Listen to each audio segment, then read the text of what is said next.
I'm going to cut that thing I said about Hamlet. That needs to be removed. Welcome to Why Is This Good, a podcast by the Naples Writers Workshop. I'm Christine, and I'm here with John. Hey, John. Hello. All right, it's my turn. I chose The Girls in Their Summer Dresses by Irwin Shaw. Michael sighed and closed his eyes and rubbed them gently with his fingertips. I love the way women look. One of the things I like best about New York is the battalions of women. When I first came to New York from Ohio, that was the first thing I noticed, the million wonderful women all over the city. I walked around with my heart in my throat. A kid, Francis said. That's a kid's feeling. Guess again, Michael said. Guess again. I'm older now. I'm a man getting near middle age, putting on a little fat, and I still love to walk around Fifth Avenue at 3 o'clock on the east side of the street between 50th and 57th Streets. They're all out then, make-believing their shopping and their furs and their crazy hats, everything all concentrated from all over the world into 8 blocks, the best furs, the best clothes, the handsomest women out to spend money and feeling good about it, looking coldly at you, making believe they're not looking at you as you go past. The Japanese waiter put the 2 drinks down, smiling with great happiness. Everything is all right, he asked. Everything is wonderful, Michael said. If it's just a couple of fur coats, Francis said, and $45 hats, it's not the fur coats or the hats, that's just the scenery for that particular kind of woman. Understand, he said, you don't have to listen to this. I want to listen. I like the girls in the offices, neat with their eyeglasses, smart, chipper, knowing what everything is about, taking care of themselves all the time. He kept his eye on the people going slowly past outside the window. I like the girls on 44th Street at lunchtime, the actresses, all dressed up on nothing a week, talking to the good-looking boys, wearing themselves out, being young and vivacious outside Sardi's, waiting for producers to look at them. I like the sales girls in Macy's, paying attention to you first because you're a man, leaving lady customers waiting, flirting with you over socks and books and phonograph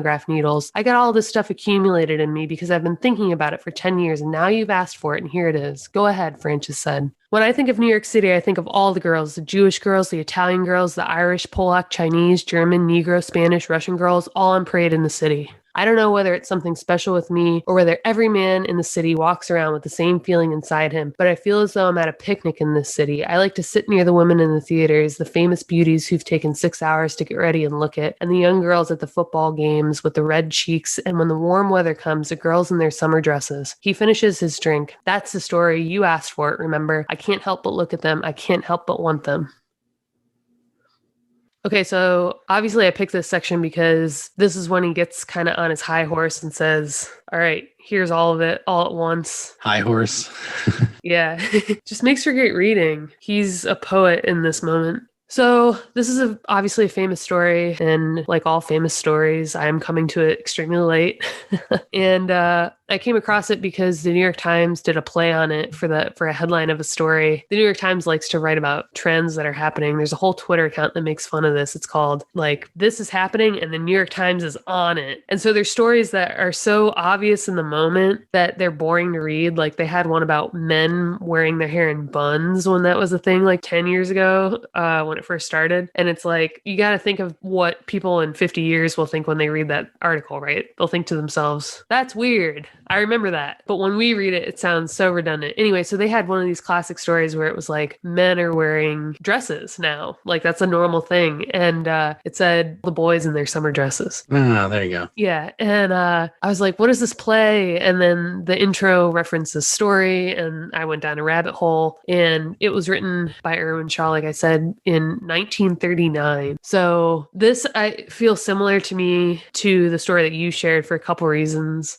It's called Where Are You Going? Where Have You Been? But this one feels timeless in a similar sense, and they're both about women, right? And the male gaze.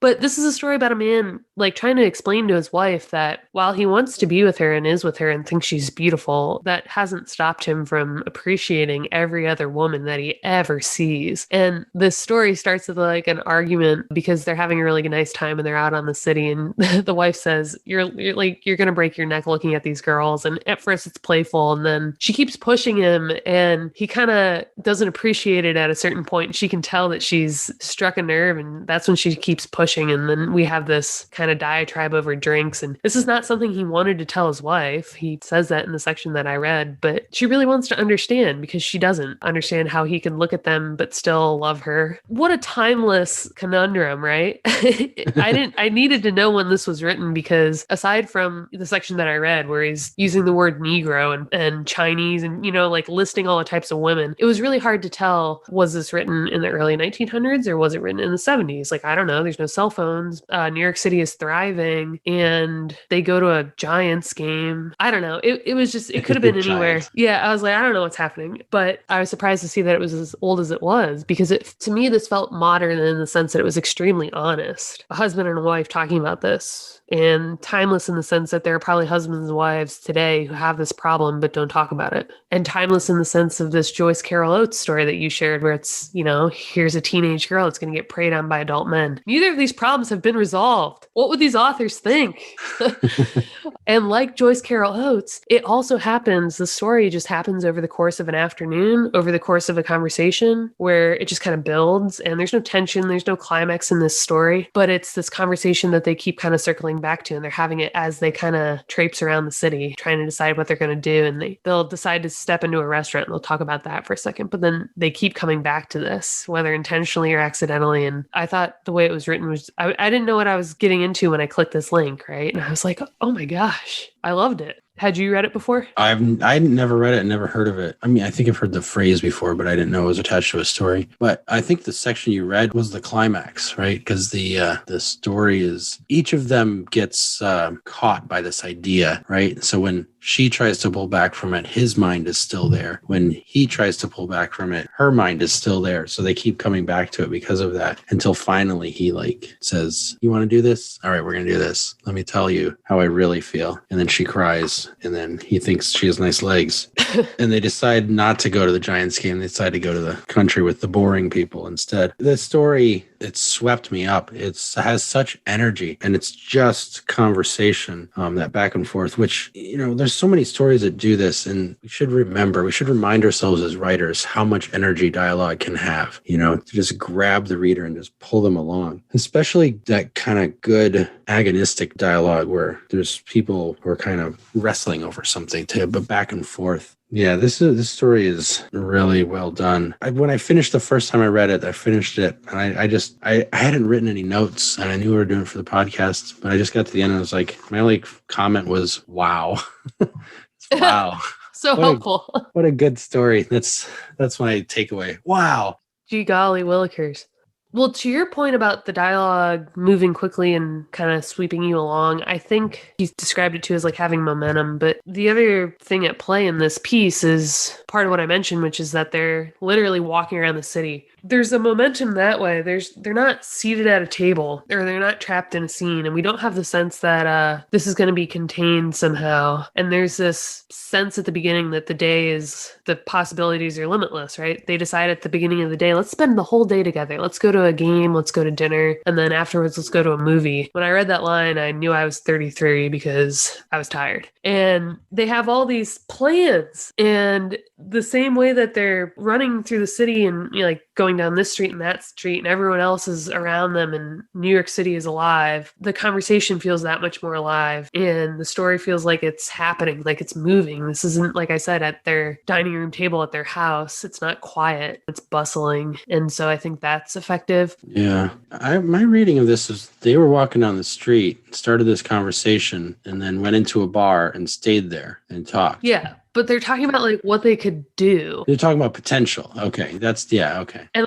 as they're walking, they're crossing intersections, and they're seeing people that are also, it's a live active scene, and we don't know where they're going to physically end up. For all I know, at the beginning, they might end up at that Giants game, right? I wanted to see that. I was like, I want to see Giants. I was like, well, what's that going to look like? Yeah, so you're right. They're not doing a ton of stuff, but they're in a city it's like a theater set where they're changing the set behind the characters, but they don't want to pull the curtain. And there's all this kind of stuff swirling around them, right? And they're going to change the scenery. That's what it felt like. It felt alive. It's interesting that you were thinking a lot about the scenery, because there is not a lot of description. It's there, but it's very spare. In fact, when he first, the first beginning of it, when they walked without saying anything among the young and pleasant-looking people who somehow seemed to make up most of the population of that section of New York City. Look out, Francis said as they crossed 8th Street. You'll break your neck. Michael laughed, and Francis laughed with him. She's not so pretty anyway, Francis said. Anyway, not pretty enough to take a chance breaking your neck looking at her. Michael laughed again. He laughed louder this time, but not as solidly.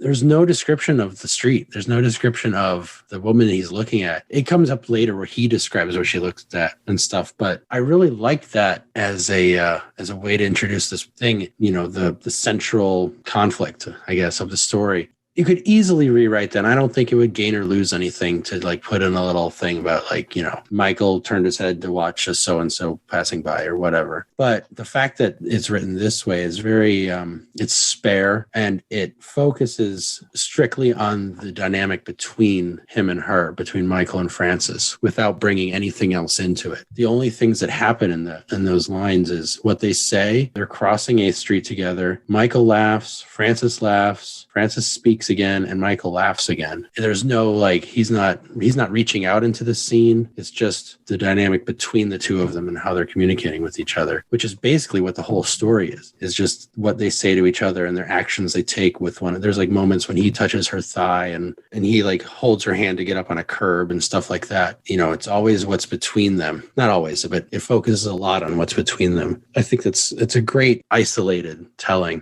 And it's interesting when he chooses to actually reach out into the scene, because shortly thereafter, he say, "Are you listening to me?" This is Frances speaking. "Sure," he said. He took his eyes off the hatless girl with the dark hair cut dancer style like a helmet, who was walking past him with the self-conscious strength and grace dancers have. She was walking without a coat, and she looked very solid and strong, and her belly was flat like a boy's under her skirt, and her hips swung boldly because she was a dancer and also because she knew Michael was looking at her. She smiled a little to herself as she went past, and Michael noticed all these things before he looked back at his wife. "Sure," he said. "We're going to watch the Giants, and we're going to eat steak, and we're going to see a French picture. How do you like that?"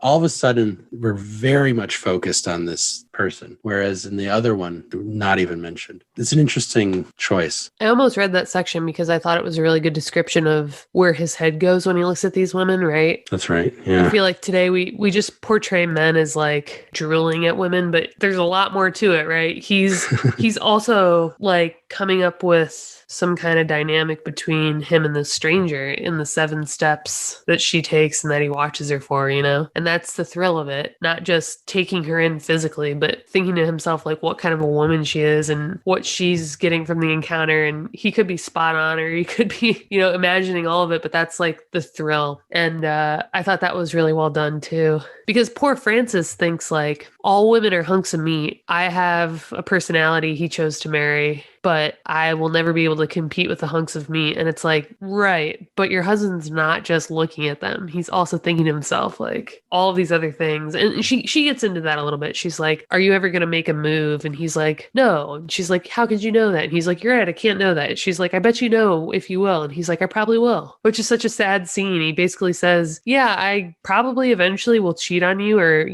do something that you wouldn't like." And she's like, "Just promise me you'll never tell me about it." So in that moment, I did know it was definitely pre-70s. I was like, this has got to be in the 50s, right?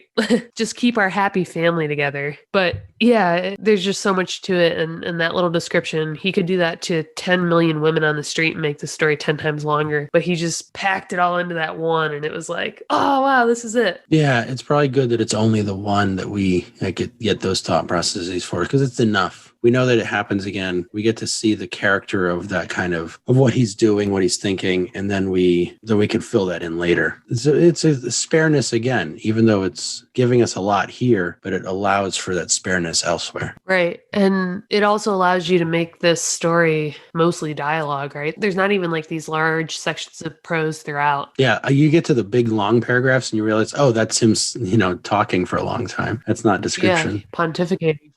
This story, it says on the site that I think we're going to link to, it's 3,200 words about. That's a length that, had this been all prose, you probably can't accomplish as much as you do when it's dialogue. It feels like when you look at these sentences, how many paragraphs there are, because you hit return every time, it feels like we stretch the story for everything it's worth by letting these characters banter quickly versus trying to capture what they're thinking with some kind of third person omniscient, right? Dialogue works so much faster to capture thoughts if it's well done. Oh yeah, if it's well done. Yeah, and to capture like what a character says versus what they're thinking. Like, maybe I will pull up that section where she's like, "Are you ever going to make a move?" Because I think that's a section where you can really think like, you're reading what he's saying, but you're also reading into it. While you're looking for that, let me read this one because this is kind of doing what you're talking about.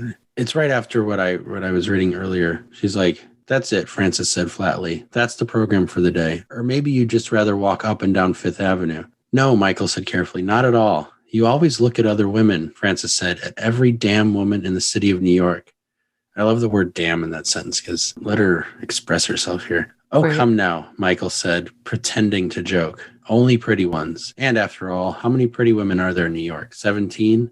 There's the line pretending to joke. Sometimes with the dialogue and the thoughts as a writer, you don't have to specify exactly what they're saying or exactly what they're thinking. You can just hint at the fact that the words are not quite what he means, but it's just what he's trying to put forth rather than like it's something like a lie, like a little obfuscation, a little misdirection, a little something that's not quite expressing what he is thinking. And we don't have to, you can just say that by little words like pretending or, little take back words like that just let us know as readers that this isn't quite right. I think it's interesting because I think this is a dynamic most of us are probably familiar with if you're in a relationship or you've seen couples kind of argue, and there's always someone in every argument who's trying to avoid the argument usually, and they know their partner well enough to know like what they have to say to make this okay or to just gloss over it, and what a great way to illustrate the point that we're trying to make, which is that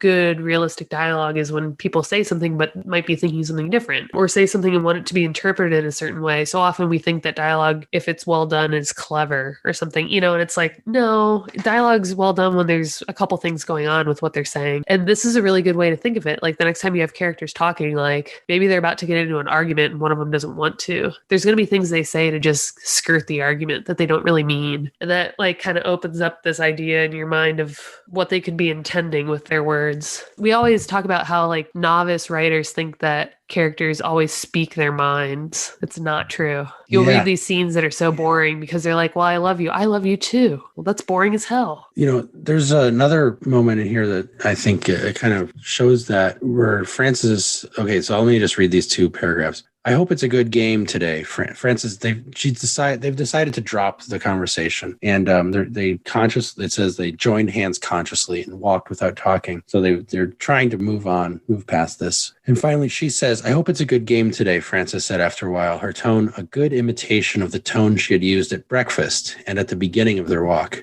What a great line. I'm trying to forget all this. Let's pretend this didn't happen. "I like professional football games. They hit each other as though they're made out of concrete. When they tackle each other," she said, trying to make Michael laugh, "they make divots. It's very exciting." "I want to tell you something," Michael said very seriously. "I have not touched another woman, not once, in all the 5 years." This is one of those things like she's trying to change a subject and he can't let it go. And, a novice writer would put something in between that would make him answer her before he said that, or do something, just make it more complicated than it needs to be. We know that he's still thinking about that and that he's not listening to her because of exactly what he says next. There's so much communicated by the fact that they're not communicating in that moment. Yes. So this is a section I referenced before, and I'm only going to read it, even though we have two better examples now, because I mentioned it. I don't want to leave people hanging, but this is a section that I remembered thinking like, this is a good example of him trying to back out of something without saying exactly what he means. And it's that scene where I said he's admitting that like, yeah, one day he'll probably cheat. So this is Frances. She says, "I'm good for you," Frances said, pleading. "I've made a good wife, a good housekeeper, a good friend. I'd do any damn thing for you." "I know," Michael said. He put his hand out and grasped hers. "You'd like to be free to," Frances said. "Shh. Tell the truth." She took her hand away from under his. Michael flicked the edge of his glass with his finger. "Okay," he said gently. "Sometimes I feel I would like to be free." "Well," Frances said defiantly, drumming on the table, "anytime you say." "Don't be foolish." Michael swung his chair around to her side of the table and patted her thigh. this goes on and it's all great, but these little moments of prose where it says, Michael flicked the edge of his glass with a finger. There's another section where it says Michael didn't say anything. He sat watching the bartender slowly peel a lemon. Yeah. We're not even getting inside his head. That's not technically inside his head. It's just what he's doing. It's like stage notes, but there's so much communicated in the silences too. And this is like a husband like determined not to take the bait almost, right? He's like steeling himself. He's taking a minute. And he's not angry yet, but he's just intentionally being quiet. Like he feels he still has this conversation under control. There's just like so much obvious at play in these dynamics. That's what makes it great reading. And I'm not reading this slowly and like pulling this out. It's all communicated instantly. I'm reading through it as quickly as it's happening, and I'm able to decipher what he's thinking like in real time. I'm Francis. And that's why it's like so expertly done. He does it with so few words. Yeah, I think we're genetically programmed to read into conversation because that's what we want. It's like why that's how society works, right? It's like what's not being communicated? What can I figure out based on what is being communicated? You do that in real life all the time, and it just makes sense that it happens in fiction too. I do it while I'm watching The Bachelor a lot too. Of course, anything. Yeah. Newscasters, the way like if you have a local newscasters sitting next to each other and the way they don't look at each other and don't talk to each other, the way their banter fails. Yeah. Yeah, absolutely.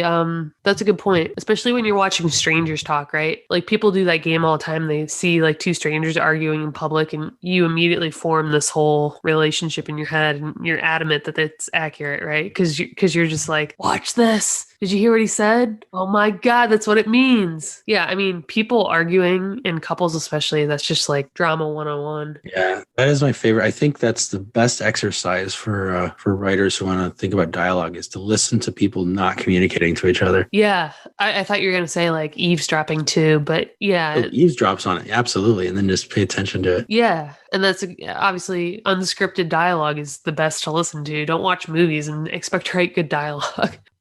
You already read the ending, I think, as an example for part of this, but basically it ends because they decide, like you said, to call up the Stevensons, and then she gets up to make the call. And then you read the line, but he's thinking to himself, what a pretty girl, what nice legs, about his wife. And it's almost like in that moment, he probably is thinking that almost intentionally, but like making a point to himself that, see, I appreciate all beauty. See? Yeah, that's a good question. Is he doing it consciously or is he doing it unconsciously? I mean, in this context, he's doing it consciously. I don't think he's doing it intentionally, but he's noticing his own thoughts about his wife. And he's like, see, look, I have them about my wife too. He would have thought that had they not argued that day, but he wouldn't have thought to himself, I'm a good guy. That's right.